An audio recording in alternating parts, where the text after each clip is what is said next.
Hey, what is up, guys? My name is Jeremy, and in this longer video, me and PJ are going to have a chat. This will be episode 2 of No Carding Camera, I think we're calling it.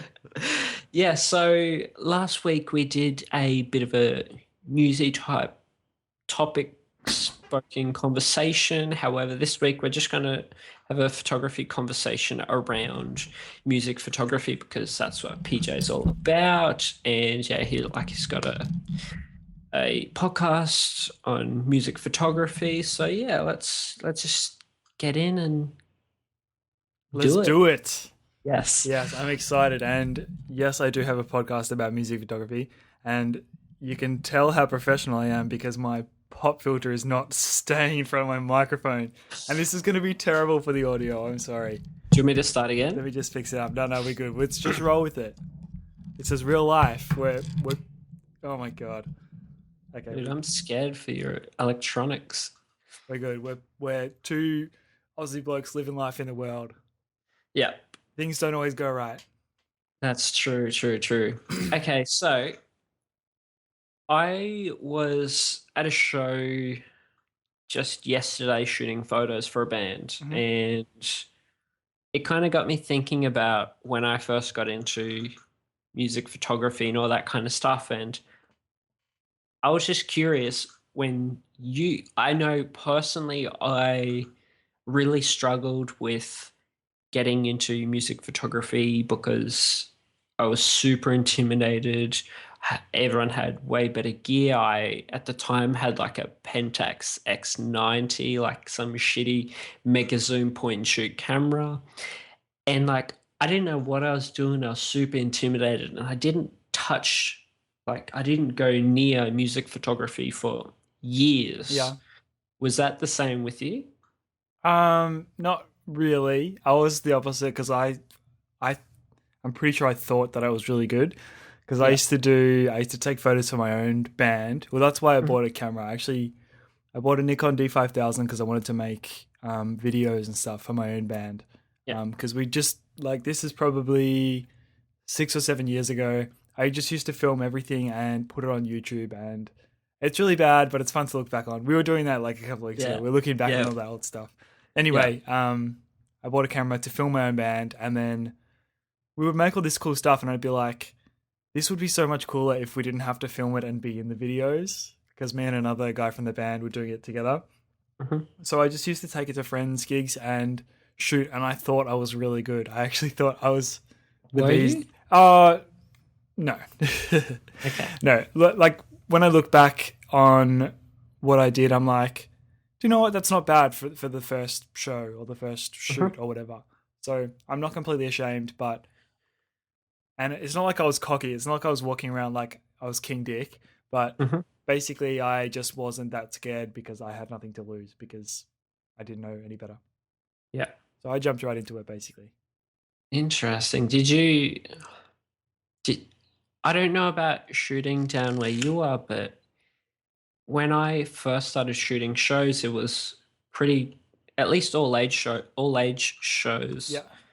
Um, it's pretty kind of competitive. There was like Oh yeah.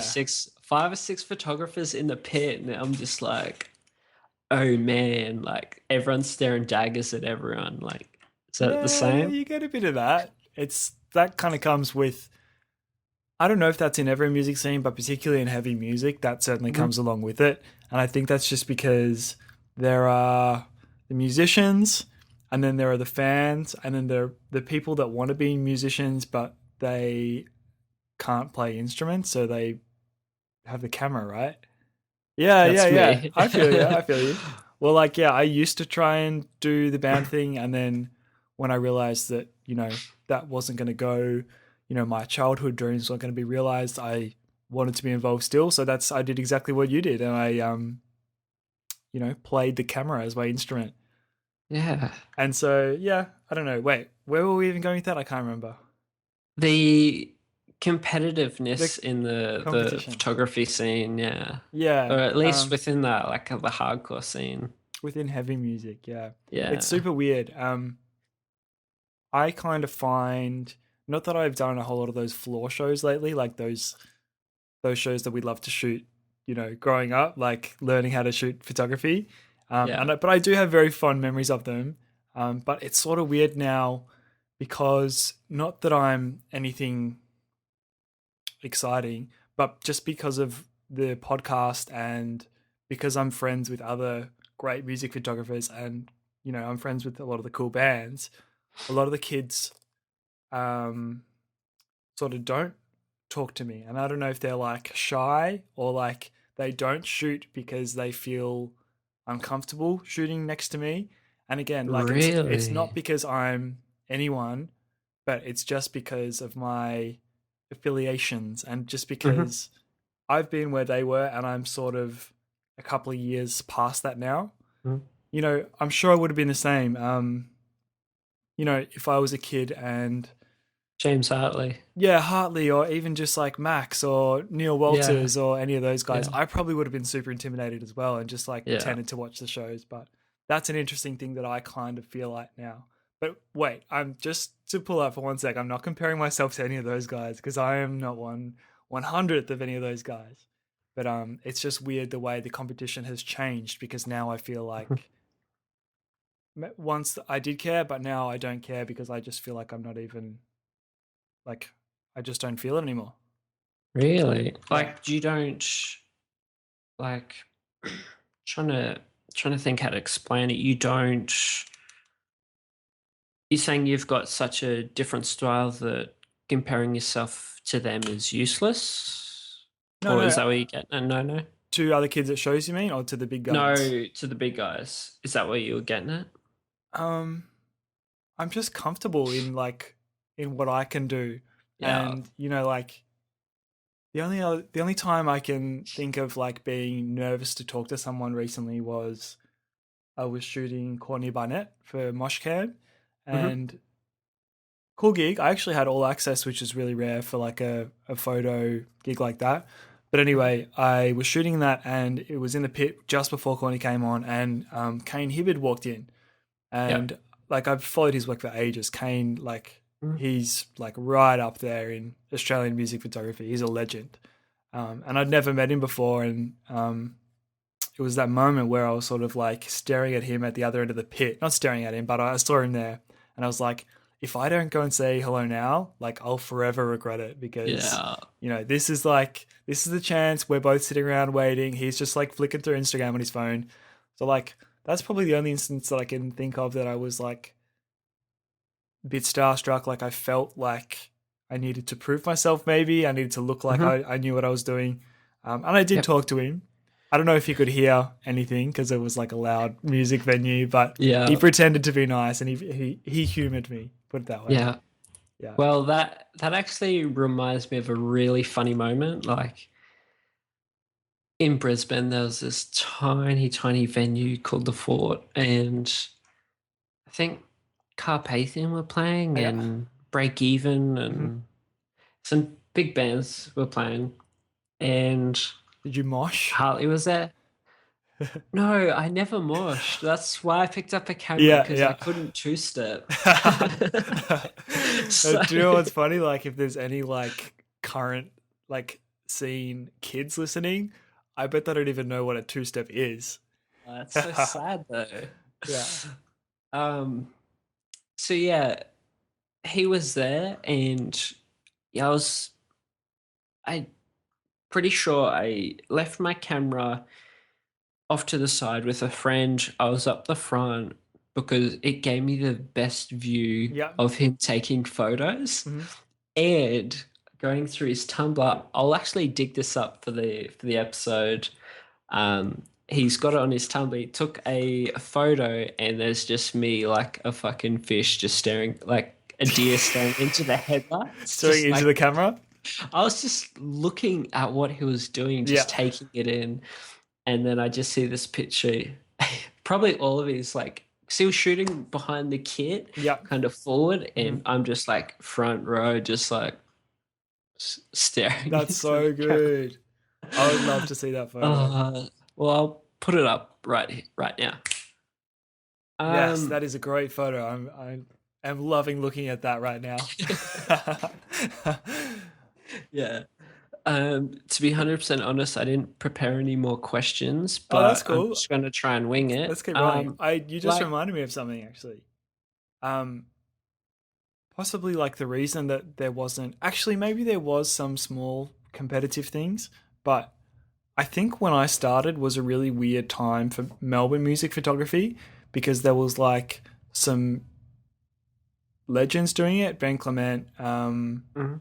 He's doing weddings now. Are you sure? I'm pretty sure. I think he's like shooting like for Nike and Adidas and stuff now. I think we're I thinking of don't, someone different.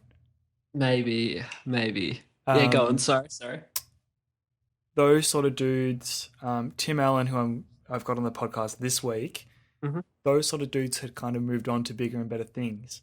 And Yeah. there was one other girl called Karina shooting, Hmm. and a lot of the same bands that I was. And so it was basically me and her. And I would always try and like, when you don't know someone, you're not you've got to make eye contact before you say hello. It's hard to like walk over to someone cold. So like whenever we'd be shooting, I'd Yes. try and make eye contact, and just be like, "Hey, what's up?" But Yeah. she was like very focused on what she was doing. So Yeah. anyway, like it was weird. Like we never ever actually met. We had so many mutual friends. We're at the same place so many times, but we never Yeah. actually met in this weird limbo of a place. But Yeah. anyway, it was basically me and her for a long time. It felt like in the local scene, and that's the only competitive thing I can think of because I remember in those days I was probably Hmm. like 18 or maybe like a year out of high school. I can't remember, Yeah. Mhm. and the only embarrassing competitive thing that I can remember doing is constantly when I first started shooting gigs, constantly checking the likes on my photo page and checking the likes on her photo page. And We've she all always been had more there. than me. So I was Yeah. like, that's my goal. I've got to get up there. Did Which is, you? I did. Of course I did. Yeah, yeah. Yeah. It's sort of Of like, course I did.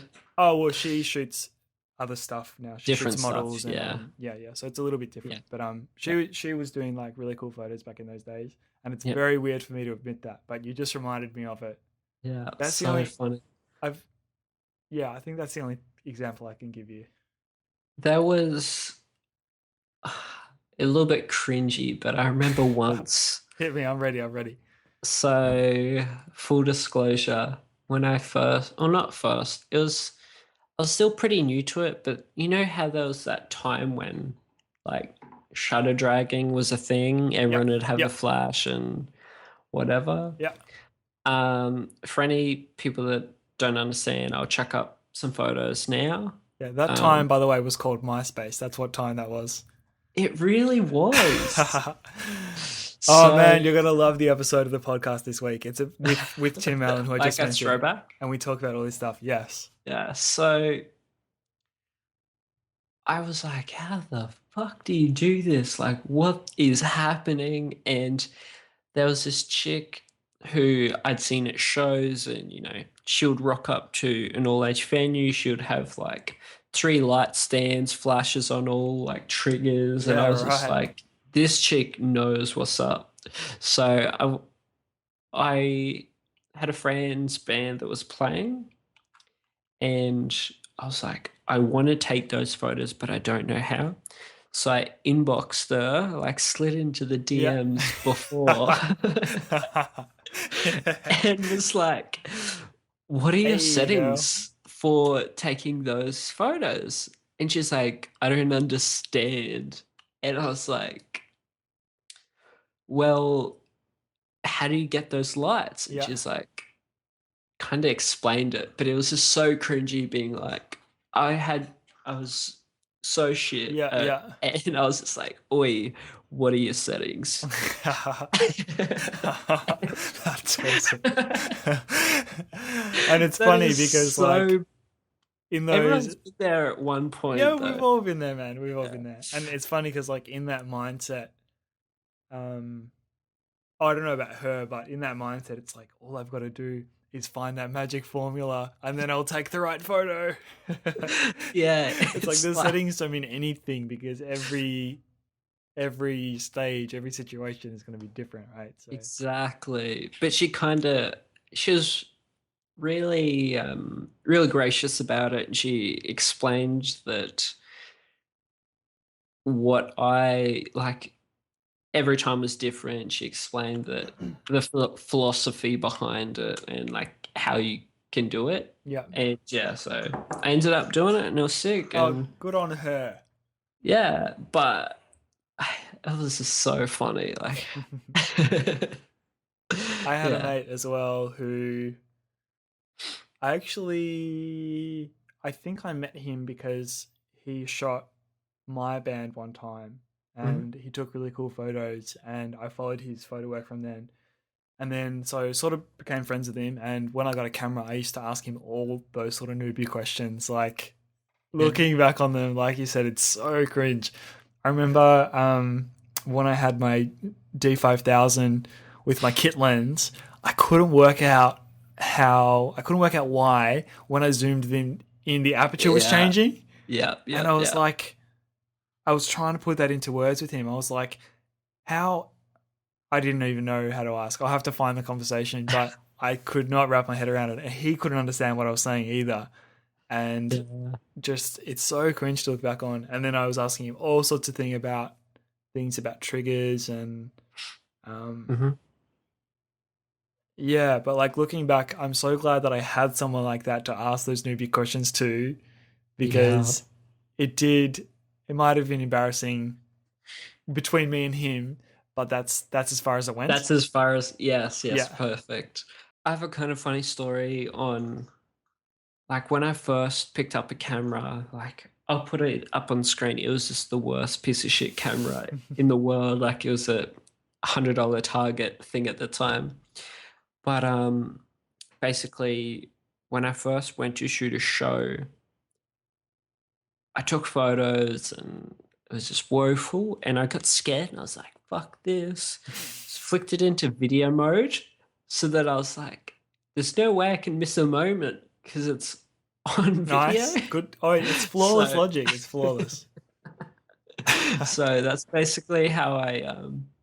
how I got into filmmaking and making videos because I kind of deviated what I did and switched into kind of the filmmaking side. I did a lot of like montage clips and Okay. all that. So, but yeah, I guess I I don't know. was It's kind of funny.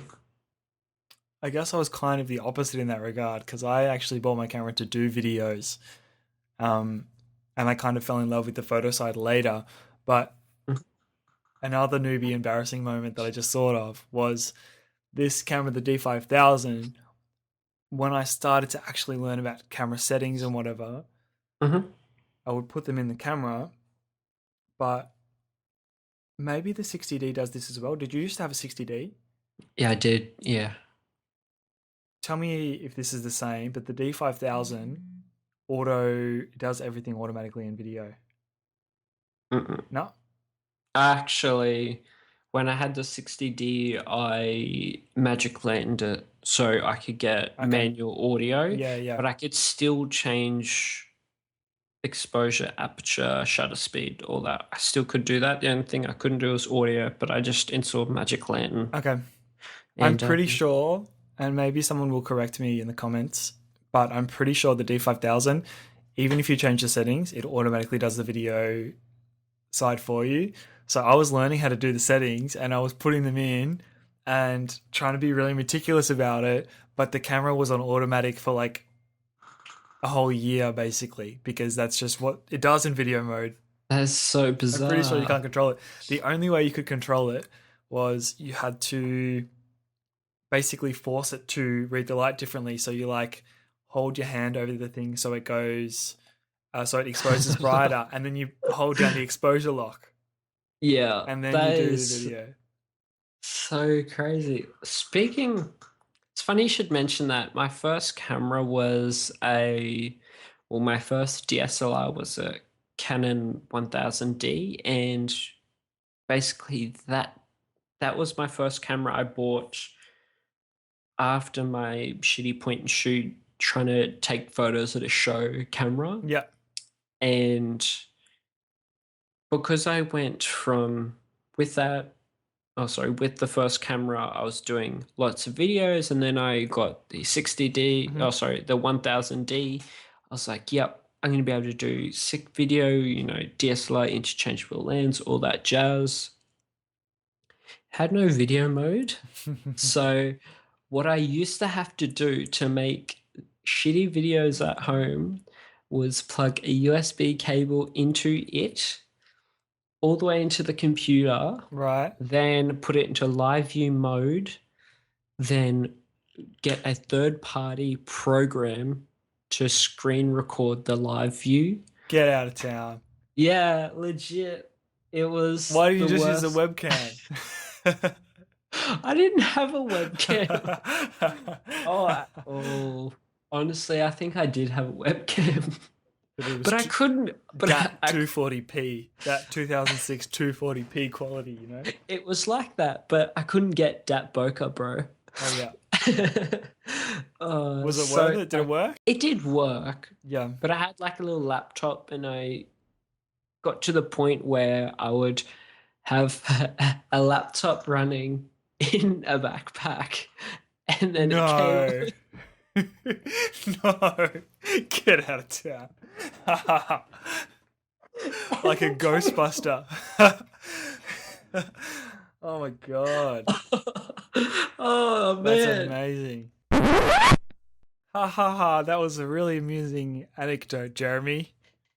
Yes. So what Oh, I'm just happened sorry. is we accidentally lost probably about 10 minutes of conversation.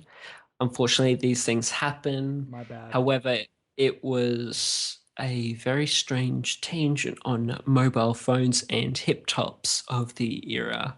Not really photography related, but No. still probably would have been hilarious. To be honest, we're doing you a favor. Yeah. That was So 10 what I'm minutes you would gonna never get back.